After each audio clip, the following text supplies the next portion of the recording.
Bienvenidos a esta transmisión de Facebook Live del Ministerio de Salud y Protección Social. Hoy estaremos hablando acerca de las vacunas contra el COVID-19 y su impacto positivo sobre la mortalidad en grupos poblacionales priorizados. Para hablar de este tema nos acompaña el Viceministro de Salud y Protección Social, el Viceministro de Salud y Prestación de Servicios, el doctor Luis Alexander Moscoso. Doctor, bienvenido a la transmisión. Muchas gracias, Gina, y un saludo para toda la audiencia.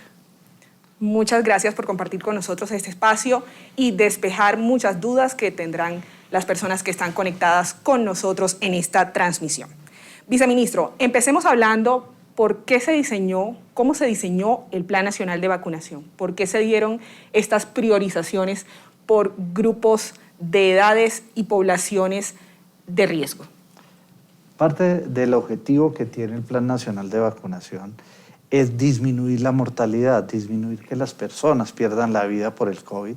Entonces se hizo un proceso de priorización y organización en la cual se priorizara los grupos que tienen mayor probabilidad de tener enfermedad severa y de morir. Por ejemplo, se priorizó las personas de 80 y más años que tienen comparativamente con una persona de 30 años 600 veces más probabilidad de tener un evento complejo y un desenlace negativo. Entonces, si tienes 600 veces más posibilidad de tener un desenlace negativo, hay que vacunar primero a ese grupo que tiene un desenlace de mayor riesgo. Entonces, por eso se priorizaron las personas de 80 y más años. Después le siguen las personas de 70 y más años, que tienen un grado menor, alrededor de 400 veces, pero sigue siendo un tema muy grande. Luego las de 60 años, que tienen 200 veces más probabilidad. Luego vienen las de 50, pero hay un grupo poblacional que no necesariamente está asociado a la edad del riesgo. Lo que ha demostrado los estudios científicos es que la variable más importante reguladora del riesgo es la edad. Por eso se tomó la edad como el rector del Plan Nacional de Vacunación, pero también entendemos que hay personas que su riesgo no está asociado a la edad, está asociado a alguna enfermedad, alguna patología que presenta, que tiene un riesgo de, por su patología, tener un COVID más complejo. Lo llamamos las comorbilidades. Las personas hipertensas, diabéticas, las personas con enfermedad renal, las personas con asma, las personas con procesos inmunológicos, toda una serie de personas que tienen un mayor riesgo. Estas personas tienen el riesgo, así tengan 25 o tengan 30 años. Entonces, por eso el esquema de priorización, por eso la primera etapa involucraba a las personas de 80 años y más, la segunda etapa involucraba a las personas de 60 años y más, la tercera etapa las personas de 50 y más, pero involucra las comorbilidades. A estos grupos de riesgo se les suma unos riesgos que tienen una relevancia y que tienen un riesgo asociado. Entonces, por ejemplo, el talento humano en salud.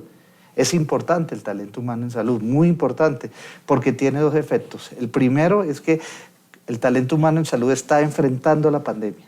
Es la línea de frente, son los que nuestros médicos, nuestras auxiliares, enfermeras, bacteriólogos, terapistas, están viendo todos los días los pacientes, entonces tienen mayor contacto con personas con COVID y tienen un mayor riesgo de infectarse. Entonces hay que protegerlo, pero tienen un factor secundario muy importante, que es que ellas son los que nos cuidan a nosotros. Y si nos cuidan a nosotros, ¿qué pasa si el talento humano en salud se enferma de COVID y se incapacita? No vamos a tener recurso humano que nos atienda, que nos proteja. ¿Qué pasa si nuestro talento humano tiene desenlaces negativos? No vamos a tener quien nos atienda. Entonces, la protección de los grupos de riesgo del talento en salud tiene un objetivo. Y hay otros objetivos paralelos, por ejemplo, el sector educativo, la protección constitucional de niños, niñas y adolescentes. Para esto necesitamos vacunar a nuestros docentes para proteger a nuestros niños y adolescentes. Pero también los temas de seguridad, las personas de policía, por ejemplo, tienen un mayor contacto, están todo el día transitando, pero adicionalmente tienen un factor protector secundario, que es las de la seguridad nacional, son los que nos protegen. Así se diseñó ese Plan Nacional de Vacunación, primero priorizando el riesgo de las personas que tienen más efectos o priorizando poblaciones especiales que requieren alguna protección para minimizar efectivamente los riesgos. El segundo objetivo grande del plan de vacunación es disminuir la transmisión de la enfermedad, o sea, que nos contagiemos menos. Por eso es importante vacunar no solamente a las personas de riesgo, sino a todas las poblaciones. Así es, viceministro. Bueno, hemos adquirido, ya el país ha recibido más de 20.700.000 dosis de vacunas de Pfizer, Sinovac, AstraZeneca y en el día de ayer, en la noche de ayer, de Janssen. Con estas más de 20 millones de dosis, ¿cómo avanza el Plan Nacional de Vacunación? Avanzamos, como se dice, a toda marcha. Los últimos días hemos vacunado sobre promedio días de 350.000, en 3 días 1 millón de personas vacunadas, es la meta que tenemos en este momento de ejecución. Más de 16 millones de vacunas aplicadas, muy importante. De esas, 5.381 son vacunas con 2 dosis, o sea, 5.300 personas, que es algo más del 10% de la población, ya se encuentra inmunizada. Y esos 5.381, gran parte de los que se están inmunizando son toda la población de riesgo. O sea, no es solamente el número, sino a quién vacunamos. Igualmente, tenemos más de 10.600.000 personas ya con al menos una dosis, más del 20% de la población. O sea, tenemos 10 millones con primera dosis y 5 millones con segunda dosis. Exactamente, 10 millones con una sola dosis y 5 millones, algo más de 5 millones con 2 dosis. Eso representa la suma de las 16 millones de dosis aplicadas, pero es muy importante ver cómo son las coberturas por grupos de edad. Entonces tenemos las coberturas, por ejemplo, de los grupos de 80 y más años. Las coberturas de los grupos de 80 y más años son muy altas. En este momento alcanzamos coberturas superiores al 88% en este grupo de edad. O sea, ¿qué significa? Que de 100 personas de mayores de 80 años ya tenemos 88.97 personas vacunadas, que es un tema muy importante, porque esta es la población que tiene mayor riesgo. Pero de 70 a 79 tenemos el 78%. De 70 a 74 tenemos el 76%. De 60 a 69 tenemos el 71.71%. Y de 60 a 64 el 65%. Eso nos da un total que oscila por encima del 70%, del 75% en conjunto. ¿Eso qué significa? Que de 4 personas que tenemos en riesgo, ya hemos vacunado 3. Y es muy importante, y es un avance muy grande, pero no es un avance suficiente. Y esto es muy triste decirlo. ¿Y por qué no es suficiente? Cuando vamos y revisamos las cifras de las personas que están ingresando a la unidad de cuidado intensivo y las personas que pierden la vida, encontramos que todavía seguimos teniendo una carga muy grande de personas de estos grupos de edad. O sea, seguimos teniendo personas de estos grupos. ¿Y qué estamos encontrando? Que no están vacunadas o que no tienen el esquema completo. Entonces tenemos ahí la solución, tenemos la protección de la vida. ¿Cuál es la protección de la vida? La vacuna. Los efectos adversos que han mostrado las vacunas son efectos leves, dolor en el brazo, fiebre, malestar general, una gripita pequeña. ¿Por estos efectos voy a dejar de recibir algo que me va a proteger la vida? No, todavía tenemos el 25% de personas, alrededor de 2 millones de personas de estos grupos de riesgos pendientes por vacunar. Este debe ser el trabajo, es el trabajo de las autoridades territoriales, es el trabajo de las EPS que están haciendo, pero es el trabajo de todos nosotros, de los ciudadanos. Debemos trabajar para vacunar hasta el último colombiano mayor de 50 años. Y este es un tema muy importante porque no podemos seguir teniendo personas en unidades de cuidado intensivo y perdiendo la vida cuando tenían la solución a la mano. Así es, viceministro. Actualmente se reporta en el REPS, los prestadores de servicios de salud reportan en el REPS un alto porcentaje de ocupación en las unidades de cuidado intensivo en los grupos etarios de 40 a 60 años. Actualmente estas poblaciones se encuentran en proceso de vacunación, pero los mayores de 60 ya pues tiene rato de haberse abierto ese grupo poblacional. ¿Qué está pasando con ellos? ¿Cuál ha sido ese impacto en quienes aún no se han vacunado y que desde hace un tiempo ya tienen la oportunidad de vacunarse? Tristemente en este momento tenemos un pico muy elevado, un pico muy grande, que la gráfica que mejor la explica es la gráfica de casos, que muestra cómo relacionado este pico con los otros picos que se han generado son distintos. Entonces, por ejemplo, si vemos en la presentación, vemos el pico de diciembre, que fue un pico muy elevado. Primer pico, el pico de junio, julio del año pasado, después dos picos pequeñitos, Amor y Amistad, Partido de Colombia, Venezuela y Semana de Niños, interacciones de esos días. Después tenemos ese pico grandísimo de todo el tema de fin de año, el mes de diciembre y la temporada de Navidad, Año Nuevo. Tenemos una valla y luego un pico importante muy asociado a Semana Santa y a eventos previos que se dieron, por ejemplo, en la costa Caribe, nuestro carnaval, que si bien no se disfrutó popularmente, sí se disfrutaron en muchas casas. De manera privada. De manera privada y en muchos eventos que generaron aglomeraciones, y ahí empezó una curva importante, pero la tenemos, por ejemplo, en Semana Santa. Vemos esa disminución sobre el 19 de abril del pico de Semana Santa, que significaba que llevamos bajando con este nivel de interacciones. Desafortunadamente, mayo fue un mes terrible, un mes donde tuvimos muchas interacciones adicionales.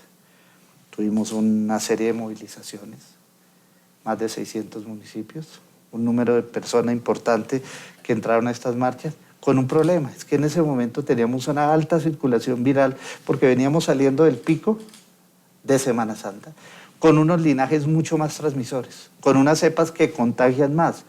El RT, por ejemplo, era de 2.3, el linaje original, este se calcula que es el doble. Esto significa que una persona puede infectar a 4 o a 5 personas. Imagínate este tipo de reuniones con un virus circulante, donde unas personas se contagian y luego se contagian otros grupos.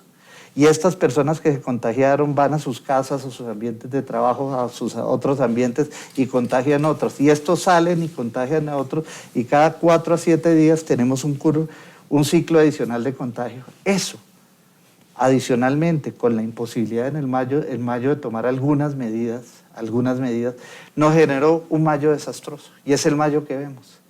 Es el mayo que vemos con un crecimiento exponencial y de pronto la línea que mejor la ilustra es la línea más alta, que es la línea grisecita, que es de las personas de 30 a 39 años, que es la que mejor nos muestra ahí, que podemos verlo en la gráfica, cómo comparen el pico de diciembre con el pico de Semana Santa y este pico en estas personas más jóvenes.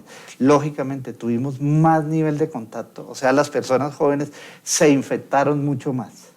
Pero ustedes notan que los grupos de alta edad, los de 80 años, los de 70 y los de 60, no crecieron en la misma magnitud. Es más, usted ve que se permanecieron estables. Porque están vacunados. Ese es el efecto de la vacunación ya en casos. O sea, el efecto de la vacunación no solamente se ve en mortalidad, sino los vemos en ¿qué? En casos. Efectivamente, la vacuna protege para infectarse. Lo que pasa es que no protege al 100% de las personas. Algunas personas nos podemos infectar habiendo recibido las vacunas. Pero con una sintomatología menor. Con unas consecuencias leves o moderadas. O sea, es un factor protector, pero un número muy importante de personas sí se protegen y ya lo empezamos a ver en las gráficas. Imagínense este pico si no tuviéramos las personas vacunadas.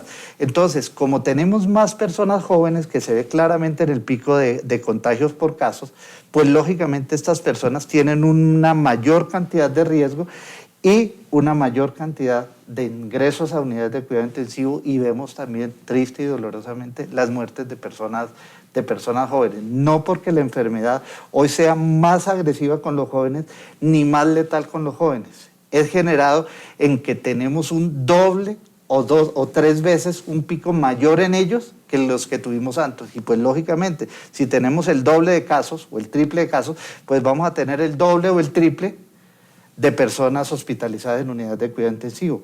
Pero como las personas de 60, de 70 y de 80 se están hospitalizando menos porque están vacunadas, entonces se nota que preponderantemente estos grupos llenan espacios, pero no es porque sea ni más letal en estos grupos, ni que los esté afectando. Lo que significa es que tenemos un nivel de exposición mucho más grande. Para seguir avanzando con el Plan Nacional de Vacunación, la llegada de los biológicos es fundamental.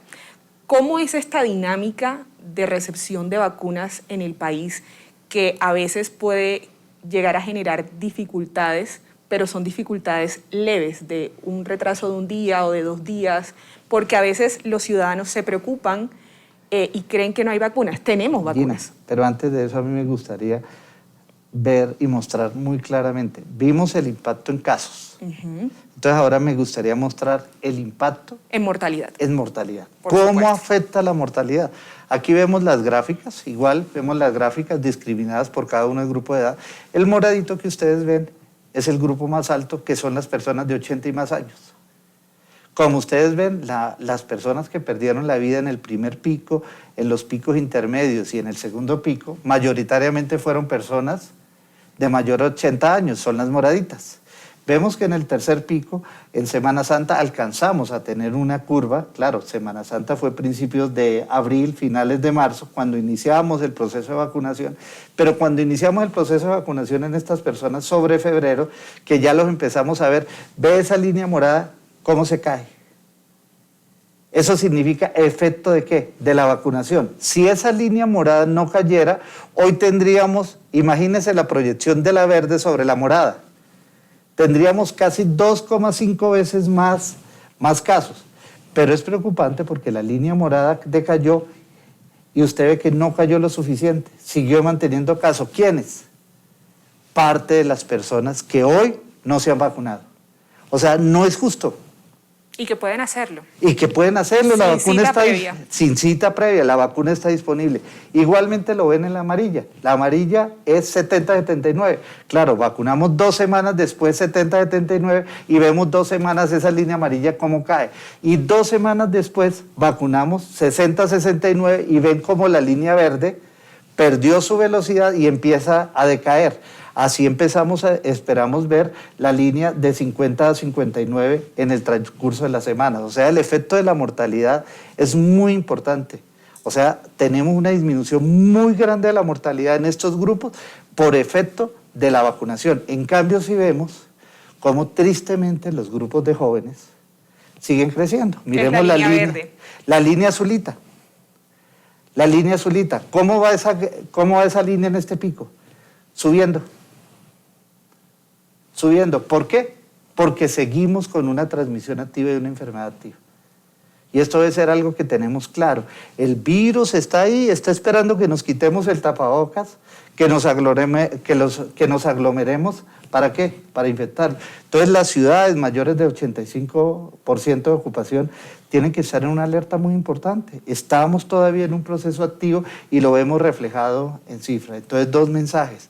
El primero, tenemos que vacunarnos para lograr disminuir en los grupos de riesgo esas cifras que siguen siendo muy importantes, siguen siendo mayoritarias. Pero segundo, tenemos que disminuir la velocidad de transmisión. Tenemos que disminuir la velocidad de transmisión porque puede que los jóvenes tengan menos consecuencias fatales. Menos, no que no tengan. Y si se contagian al doble o al triple, las consecuencias fatales, aunque sean menos, son el doble o el triple. Entonces no podemos, tenemos que disminuirle la velocidad de la transmisión. ¿Cómo le disminuimos la velocidad de la transmisión? Quitando todos los factores de contacto. O sea, lo primero, el contacto con el virus. Si los dos tenemos tapabocas y nos vemos con un distanciamiento, la posibilidad de contagio es mínima. Si nos lavamos las manos frecuentemente, evitamos llevar el virus a nuestra cara. Si evitamos aglomeraciones, ustedes han visto cuando uno va a una reunión que uno dice el ambiente está pesado. Y uno ve, cuando sale la resolana, uno ve unas microgoticas como volando. Eso es la concentración de las microgotas que todos sacamos cuando respiramos. Si nos quitamos el tapabocas, estamos en una aglomeración, así sea abierta, pero aglomerado y juntos, estas partículas chocan, se quedan en el ambiente y la posibilidad de que nos infectemos es alta. Entonces las aglomeraciones tenemos que evitarlas, tenemos que evitar y entender los espacios cerrados. Cuando nos reunimos en un espacio cerrado y nos quitamos el tapaboca y empezamos a conversar y nos tomamos una gaseosita, comemos cerca, charlamos y nos abrazamos sin el tapabocas, ¿qué pasa? Nos infectamos. Entonces tenemos que tener en cuenta que las medidas preventivas siguen siendo fundamentales. Los protocolos de bioseguridad son elementales. Entre todos podemos bajar esa cifra de contagio y entre todos podemos bajar esa cifra de mortalidad. Entonces, primero, protocolos de bioseguridad. Protocolos, lineamientos, cumplimiento estricto. Segundo, vacunarnos. Si ya las vacunas están de 45 y más años, vacunémonos. Si el personal de salud está disponible, vacunémonos. Si los docentes están disponibles, vacunémonos. Si las personas con comorbilidades están disponibles, vacunémonos. Lo segundo es vacunarnos. Nos protege. Ya vimos que protege en un porcentaje importante contra la infección, pero protege en un número muy grande para las complicaciones. Y el tercero, recordarle a todas las autoridades territoriales que contrario a lo que se dice, la resolución 777 no es una resolución de apertura, es una resolución de regulación. Parte en dos tipos, ciudades con riesgo y ciudades con menos riesgo. Las que tienen 85 o más no pueden hacer aperturas adicionales, no pueden hacer ni eventos públicos y privados que generen aglomeración, no pueden abrir discotecas. Y me preguntan siempre por qué las discotecas. Porque en las discotecas usar un tapabocas es muy difícil, bailando es muy difícil y adicionalmente en un ambiente cerrado es muy difícil. Esos ambientes son ambientes de riesgo que en este momento son complejos, por eso no los permitimos en nuestras ciudades. Pero también la resolución indica que los mandatarios locales podrán solicitar medidas adicionales cuando lo estimen pertinente. Y varios mandatarios locales han venido haciéndolo, tomando medidas para disminuir el contagio. Pero también veo una realidad que son las ciudades o las regiones donde esa tasa de contagio viene con una disminución importante, donde se tiene una prevalencia, donde hay un porcentaje importante de personas vacunadas, donde hacen un buen número de pruebas, donde vienen disminuyendo. Estas ciudades, de acuerdo a su criterio de riesgo, tienen que empezar a combatir lo que yo llamo esa otra pandemia que a veces la vemos, la sentimos, pero no la unimos, que es la pandemia del hambre, la pandemia de la pérdida de trabajo, la pandemia de la pobreza, la pandemia de la pérdida de valor, la pandemia de lo que nos ha quitado, ¿Hace cuánto no compartimos un escenario cultural? Mucho tiempo. ¿Hace cuánto no compartimos un escenario deportivo? ¿Hace cuánto no hacemos ambientes de recreación? Entonces la resolución prevé que para las ciudades menores del 85, según sus condiciones de riesgo, puedan ir haciendo aperturas progresivas que nos empiecen a recuperar esa otra parte de la vida, claro, sin afectar la salud y la vida de las personas. Entonces es una resolución que le dice a la gente qué hacer cuando tiene unas altas ocupaciones y qué ir haciendo cuando no las tiene para ir recuperando, para que todos recuperemos esa dinámica. Mire, la dinámica del trabajo. Es muy triste las personas sin trabajar. Es muy doloroso. ¿Qué ciudades cumplen con esas características para poder tener una reactivación económica y social segura? Hoy tenemos, la reactivación segura depende de muchas cosas. Depende de muchas cosas y depende de la actitud de los ciudadanos. Hay ciudades con una muy alta prevalencia. Prevalencia significa cuántas de las personas se han infectado, por ejemplo, del virus. Entonces, entre más personas se hayan infectado y más se hayan vacunado, tienen una inmunidad natural o una inmunidad adquirida por vacunas, esas personas no tienen posibilidad de infectarse. Entonces, cuando el virus sale a infectar, te encuentra vacunado, se encuentra vacunado, le encuentra vacunado, entonces la transmisión es mucho más pequeña. Y si adicionalmente las personas que todavía no se han infectado usan el tapabocas, hacemos distanciamientos y cumplimos protocolos, la posibilidad de infección es mucho menor.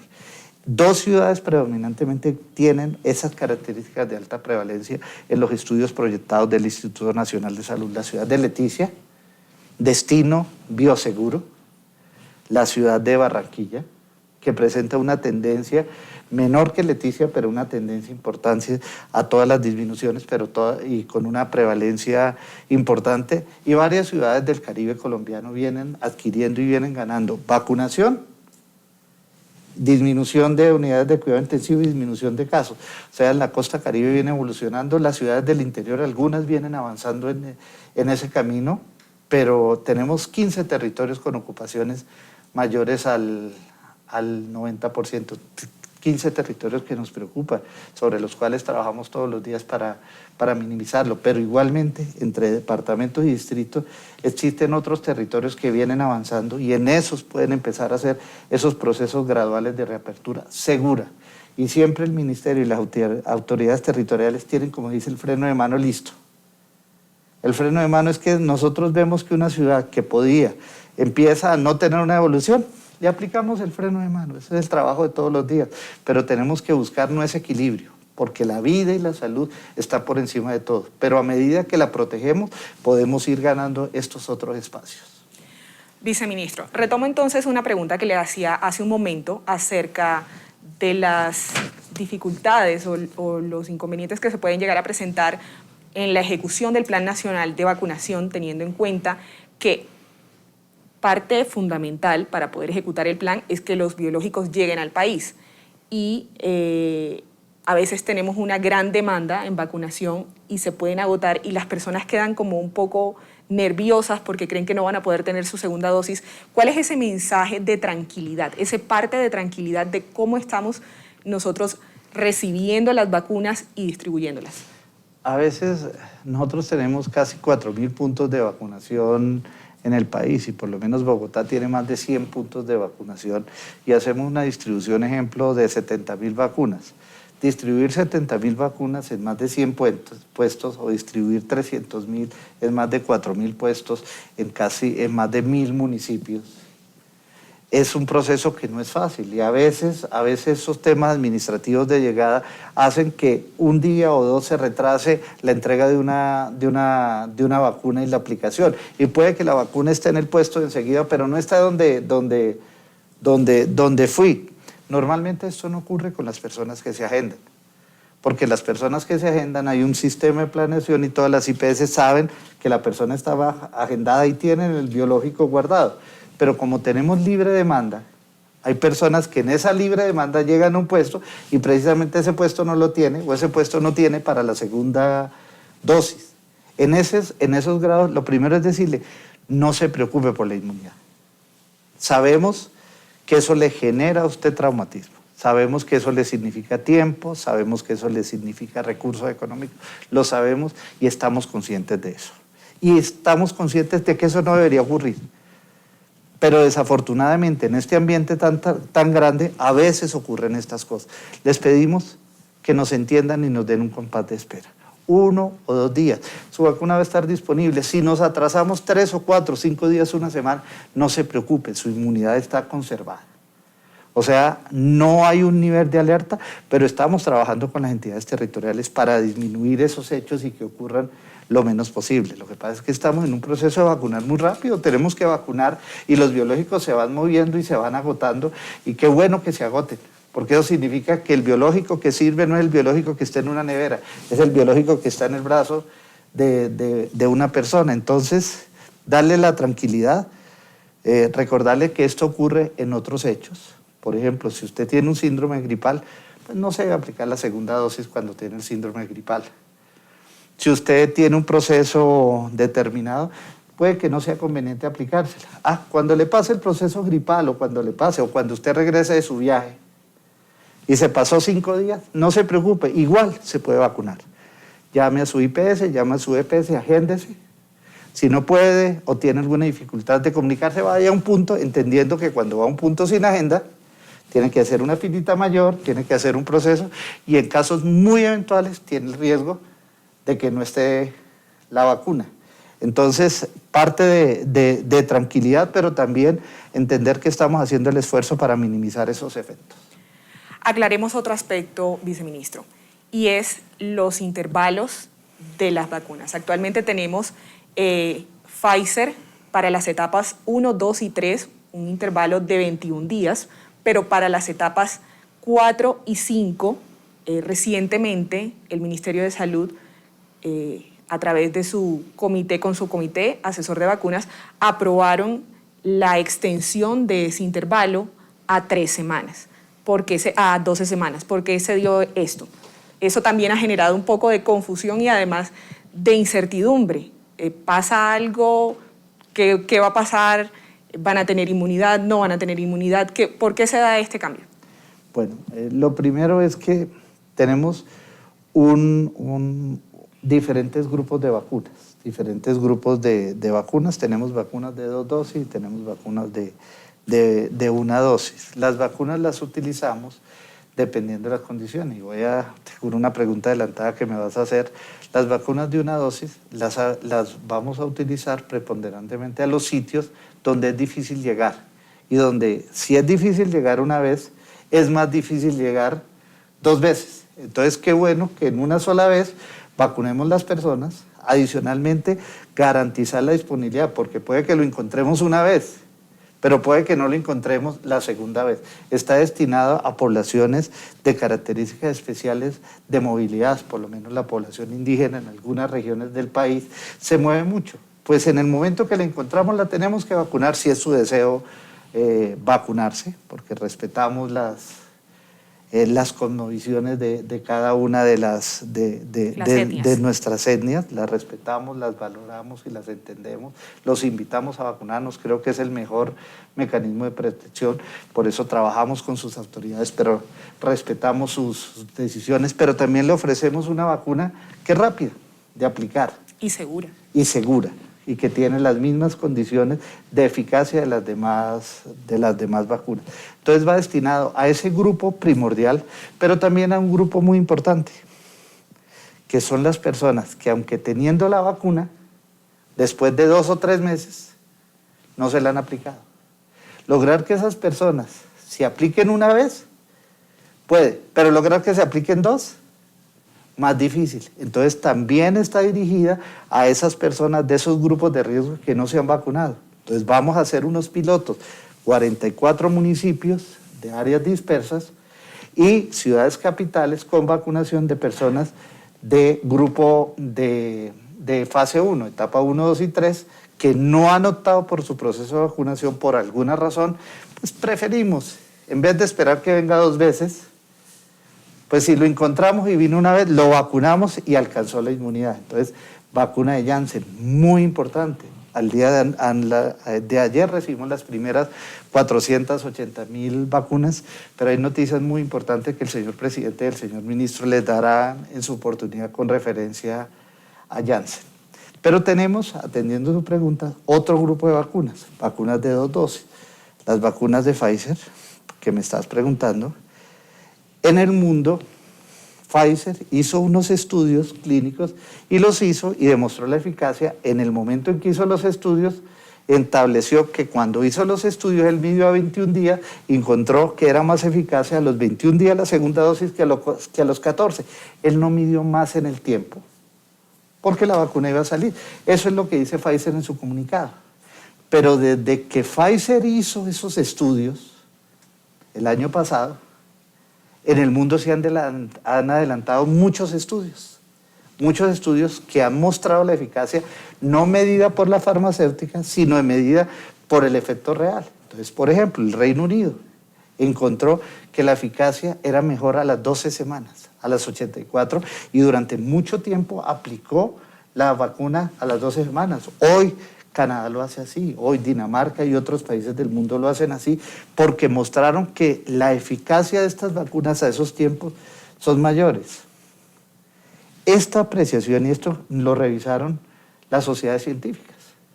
La gran mayoría de las sociedades científicas se reunieron y le dijeron al gobierno, mire, evalúe y mire en personas que tienen un menor riesgo de enfermar y de consecuencias, que son las menores de 59, evalúe cambiar este esquema, porque si vacunamos más personas, tenemos una mayor cobertura poblacional. Eso nos lo dijo hace cerca de mes y medio, 2 meses. Nosotros dijimos, vamos a esperar y vamos a tener a todas las personas en etapa 1, 2 y 3, en fase 1, todas esas personas vamos a seguirle aplicando a los 21 días su vacuna, claro. ¿Es el grupo de qué? De mayor riesgo. De mayor riesgo, lo dijimos, por eso está en la fase de prevención. Pero tenemos un grupo que tiene menos riesgo y que con la vacuna y su aplicación a 84 podemos lograr las mismas protecciones o protecciones similares individuales, pero podemos lograr protecciones colectivas que muy grande porque tenemos más número de personas vacunadas. Por eso es la decisión de aplicar Pfizer a las 21 días. ¿A quiénes? Personas menores de 50 años sin comorbilidades. Si usted tiene una comorbilidad, si usted es mayor de 50 o de 50 más, se le va a aplicar el esquema de 21 días. O sea, cada vacuna tiene sus condiciones y nos basamos en lo que nos dice el laboratorio, pero también en la evolución de la ciencia y los estudios que nos ha presentado el mundo. Entonces, para recordar, la vacuna de Pfizer para personas de etapas 1, 2 y 3 continúa con su intervalo de 21 días entre la primera y la segunda dosis, mientras que para las personas de etapas 4 y 5 viene siendo ahora de 12 semanas, al igual que la de AstraZeneca, que indistintamente del grupo poblacional al que se le aplique es de 12 semanas, y la de Sinovac continúa su intervalo de 28 días. De 28 días. Es muy sencillo. Si usted tiene menos de 50 años y no tiene una comorbilidad y le aplican Pfizer, la segunda dosis se la van a aplicar a las 12 semanas, para que sea más sencillo de ilustrar. Nos ajustamos a cada condición.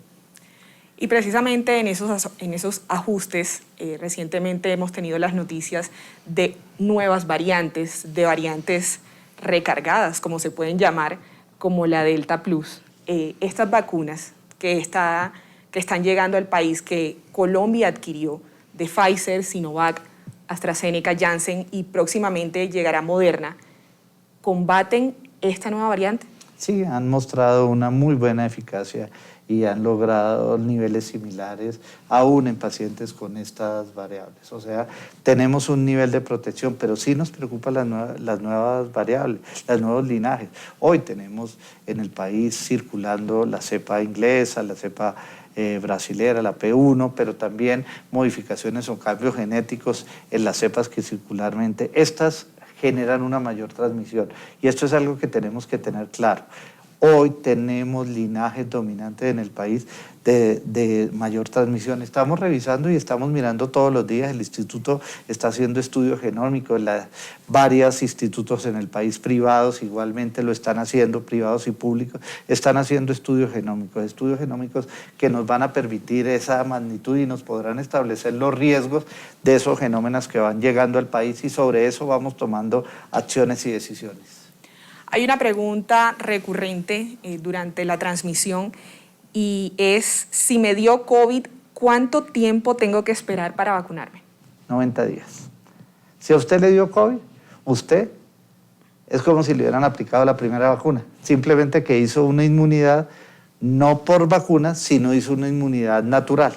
Esa inmunidad es la mejor. Lo que pasa es que pues, no deberíamos tener COVID. Pero si ya lo tuvo, tiene que esperar 90 días para vacunarse. Si usted es población de riesgo, tiene que cumplir el mismo esquema que tenía. Pero si usted no es población de riesgo, por ejemplo, y ya tuvo la primera vacuna y tiene 42 años y ya se enfermó, tuvo su segunda vacuna, pero de orden natural. Y ya se encuentra, ¿qué? Inmunizado. Pero si usted es persona de 60 años o más o tiene una comorbilidad, preferimos darle el refuerzo. Hay otra pregunta, ministro, esta nos las hace, viceministro, nos las hace Zaida Gómez, y es, ¿qué pasa con las personas que tenían agendada su segunda cita, acudieron al punto de vacunación y les dijeron que no había disponibilidad de vacunas? Las EPS o las IPS y los centros comerciales de pronto no brindan una mayor información. ¿Qué debe hacer el ciudadano en ese momento? Primero, mil disculpas. Esto es una realidad y vemos ciudadanos que lo sufrieron. Sí, estamos haciendo todo lo posible para minimizar que eso pase. En ese caso, simplemente llame a su IPS, llame a su EPS y reagéndese. Y esté pendiente de los comunicados donde las entidades territoriales están informando que ya disponen de vacuna en estos sitios. Y el problema se da cuando hicimos ese proceso de vacunación sin agendamiento. Eso generó algunas mayores dificultades, pero igual tenemos que trabajarlas y tenemos que minimizarlas. Y mil disculpas a los ciudadanos y no se preocupe, las vacunas ya, por lo menos Bogotá, en 2 días ya tiene vacunas suficientes en todos los puntos, entonces pueden ir a aplicársela. Ojalá con agendamiento. Recuerde que el agendamiento tiene unas ventajas, que es que usted espera menos, usted va con mayor seguridad y limita las aglomeraciones. Si usted igual no se puede comunicar, vaya espontáneamente, pero si puede, agéndese. El proceso de vacunación es dinámico, es bastante dinámico. ¿Qué podemos esperar? ¿Qué más sigue en materia de vacunación? Seguimos avanzando, tenemos unos grupos muy grandes, el grupo de 45 a 49 es un número muy grande, el grupo de comorbilidades de 16 a 44 años es un grupo muy grande. Estamos trabajando, vacunándolos fuertemente. Una vez alcancemos coberturas importantes de esos grupos y de acuerdo a la disponibilidad de vacuna, vamos a avanzar a grupos menores, a terminar la etapa 4, pero paralelamente a eso estamos trabajando con criterios de riesgo, haciendo pilotos y organizaciones en determinadas partes. Por ejemplo, el departamento de La Guajira tenemos un piloto donde fusionamos etapas, donde estamos vacunando de 18 o más años y dependiendo del biológico que tengan de 16 a todas las etapas. ¿Por qué? Porque La Guajira, por su condición de dispersión, por su condición étnica, presentaba unas tasas de vacunación bajas y eso hacía que las neveras estuvieran acumulando vacunas y ahí las vacunas no sirven. Las vacunas sirven en el brazo de la gente, entonces unificamos etapas para que la gente salga en todos los grupos a vacunarse y vamos avanzando. Pero también, por ejemplo, tenemos un piloto en San Andrés, donde más del 60% de las personas ya están vacunadas con al menos una dosis y seguimos avanzando. Entonces, tenemos los pilotos, vamos a iniciar pilotos, 44 municipios, 27 departamentos con Janssen. Vamos a iniciar un piloto en capitales para poblaciones de riesgo con Janssen.